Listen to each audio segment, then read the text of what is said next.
Okay, people, welcome back to another Fwoosh review. Tonight I'm taking a look at the Hasbro Star Wars Black Series Island Journey Rey. And everybody knows I was excited as hell to get this figure. Not really because it's Rey. We have enough Reys. I just got a figure arts Rey that is pretty damn sweet. But I am super interested in Hasbro's new face printing tech, their photo real. We've been seeing it on a lot of the movie cinematic universe Marvel Legends. It's just now starting in the Star Wars line. And yeah, I got a chance to look at it with DJ a few weeks back when I actually found that figure at Toys R Us. But it's not one of those instant recognition things. I wanted to see it on a character that we had a few figures of from before. Looking at the package, it's your standard Black Series packaging. We've had this for how many years now, and it hasn't changed, which is okay, especially for mint on card collectors. But for people who open it up, just seeing it on the shelves looking familiar, it's pretty cool. The figure is number 58 in the series. On the back you have your pretty picture, you have your bio of Rey from The Last Jedi. Down here, your unreadables, your warnings, probably says something like, you bought this for the 48th time. On the end, it's the usual blackness, and then the graphic of the character's name right here. Poor Rey doesn't fill up the side. On the top, absolutely nothing. On the bottom, your legalese, your warnings, more unreadables, and the barcode. So I'm going to get this out of the package and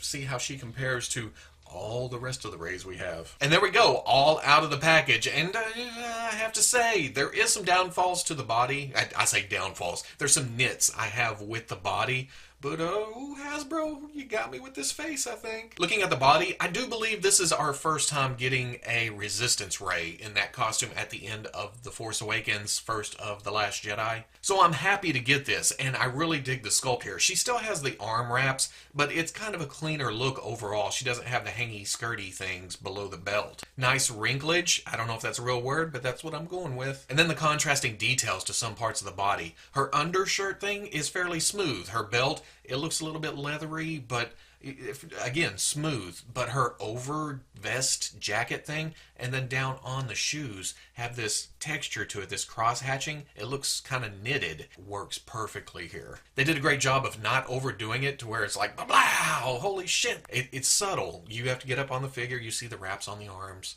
the quilting to the vest, the texture to the shoes, the smoothness of the pants, even though there's a lot of wrinkles and some padding there. It's overall, just believe me, it's great. Paint, though, it's a little bit lacking. Yeah, it's all there. It's a little bit oversprayed. You can see some brown falling off the belt onto the shirt. And there's not really a wash to anything, except for the wraps on the arms. It got like a brown wash to bring out the sculpt there. I would have liked to have seen that over the rest of the body. But then get up to the head, and here we go. The sculpt is nice. It's not quite Daisy, but it's damn close. And I think the hair throws that in there. When you're seeing a cosplay at a convention, as long as they have the hair, it looks pretty close. And I think that's what we're getting right here. But man, this face printing thing with the eyebrows, the eyes themselves, which it really, when it comes down to it at this scale, if you nail the eyes, the rest just fall in line from here. The lips aren't blatantly red. It just looks nice overall. But I can't help thinking that it is shiny. Really, really shiny. That's why I came along and shot. Well, I took the vest off. The vest comes off pretty easy. This is what that looks like real quick. And it's kind of plain. You wouldn't want to display it like this. The vest really fills out the body. But I took that off and shot most of the skin with a shot of dull coat. If your Walmart has that new hobby section, I don't even know if it's still there. It came back for a while. I haven't been back since, but I picked up a couple cans there. But Hobby Lobby, any hobby store, you can pick this up. And you just mist it on, and it dulls down any kind of shine. And I feel like that really helped the details pop out. Before, I felt like the shine was killing all the detail. Your eye was drawn to the flash coming back at you. But dulling it down, you can see all the nice detail. And I probably need to go in with a gloss and hit the eyes again just to bring those out, because there's not that fake shine on it, so it needs some real shine to it. But overall, this works out better. Now, I kind of wish they went with a more exciting face. It's kind of dull. She's just kind of, hey, what's going on, guys? Nothing much. But it could be worse. She could be screaming or something, and that's, specific scenes. This is more overall hanging out on the Falcon, waiting for Luke to come out the door, whatever. I feel like the body's a little hunchy. The neck kind of juts forward. It kind of kills some of the up, but you can arc her back and get some up. but that throws off her center of gravity. And that comes into play because the ankles, the detents there, they're stuck either in a forward position or in a back. You got to kind of find that middle ground that it's hard to keep in there without it snapping into place. But it can be done. It's not a huge deal. She can stand. It works out. But wait, no, come here.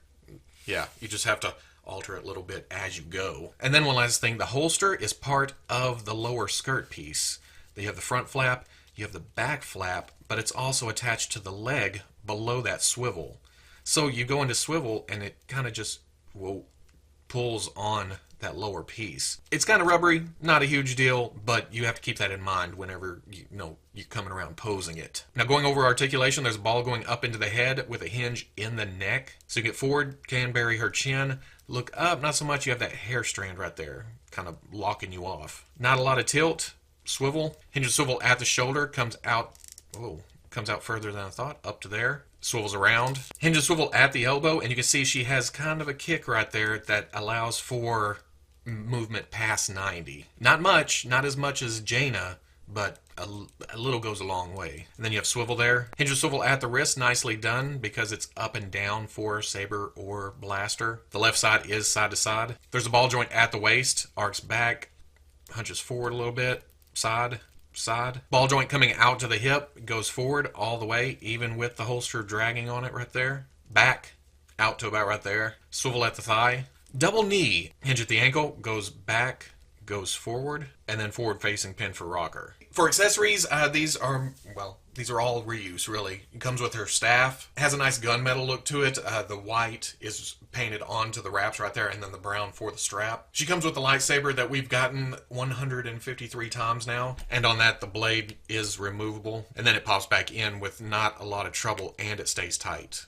Again, unlike Jaina. And then we get her blaster. I can't tell if the silver or the black is painted on, but the silver is a little bit bright, a little bit clean. It works, though. And they did something interesting with her hands. It's not a blatant, well, right there, it looks like a blatant trigger finger, but if you pull the thumb away, you can kind of make it look closed, like a lightsaber holding hand. But the fingers are soft enough to open up, and she has her trigger finger separate, so holding a lightsaber, not a problem at all. And it looks nice because it doesn't have the trigger finger poking out like it usually does. But if you want to put the blaster in that hand, you just separate the trigger finger, put it in there, and she also holds it like that. Dual duty hands. You can't straighten them out or make a fist, but it's not, just straight on all the time, finger pointing out. The left hand doesn't have a trigger finger, but it's soft to go around the hilt again and closes up nicely. I know they probably can't do it with like gloves or characters with bigger fingers, but here, this really, really works. And then finally she comes with her Poncho Hoodie thing, whatever. Not a lot of detail here. I bet if you wet it down, it would lay a little bit better, but I don't know. I just don't like how much of the figure this covers up. It's a smoother material. The hood doesn't really hang right. I don't know. For me, this just doesn't work. When you have it on, it covers most of the figure. You just see her legs popping out and her head. But if you wanted to bring the hood up, it's sewn into the back right here where it drags it back off. Which I can appreciate them sewing it right there so it will try to go down, because like with a Princess Leia, it's always, sticking out or up. This, it's sewed down. If you can get it to lay right, the hood will always be down. There's no hood up option unless you cut that thread and then you lose everything I just talked about because it drags the whole thing up with it. Taking it off, though, just as easy. For comparison, here she is with what I think is the very first Rey. They had two releases of that. The second one had better paint apps on BB-8 and a little better face paints on Rey. But comparing it here, no. Here she is with the Hasbro Star Wars Black Series The Last Jedi Rey that just came out, I believe, last year. This is the San Diego Comic-Con exclusive.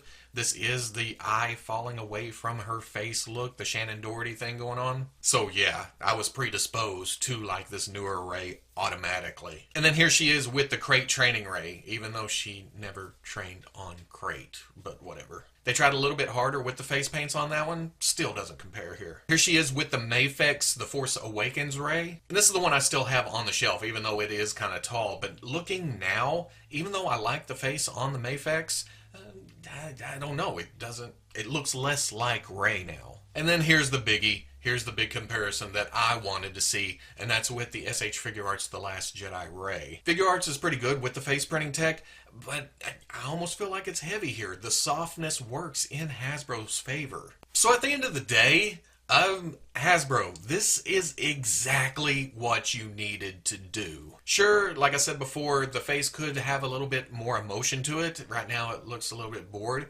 but it's better than being super angry or super sad or one scene specific look. So I can't hold too much against Hasbro for that, but this new face printing thing, before I said Hasbro is good for the aliens, I'd go to Figure Arts for my humans, I'd go to the model kits for my droids and troopers, import companies there. Aliens is where I thought Hasbro exceeded, but with this technology on the humans now, I want them to go back and redo all the humans that we've gotten. I'd buy them again. I say that without even doing the math of how much that would actually cost. I know they're not going to do head packs. They're not going to come out with, hey, here's replacement heads for all those figures you had before, because some of those figures are out of circulation now. New head for Jedi Luke, new head for Bespin Luke, that's not going to work. So I can only see them going forward with this. Bespin Han, Bespin Leia, some other version of Luke, where you can buy multiples and then take that head and put it on, different bodies. Even though they look a little bit older in those movies, I feel like they're going to be so much better than the heads we've gotten before that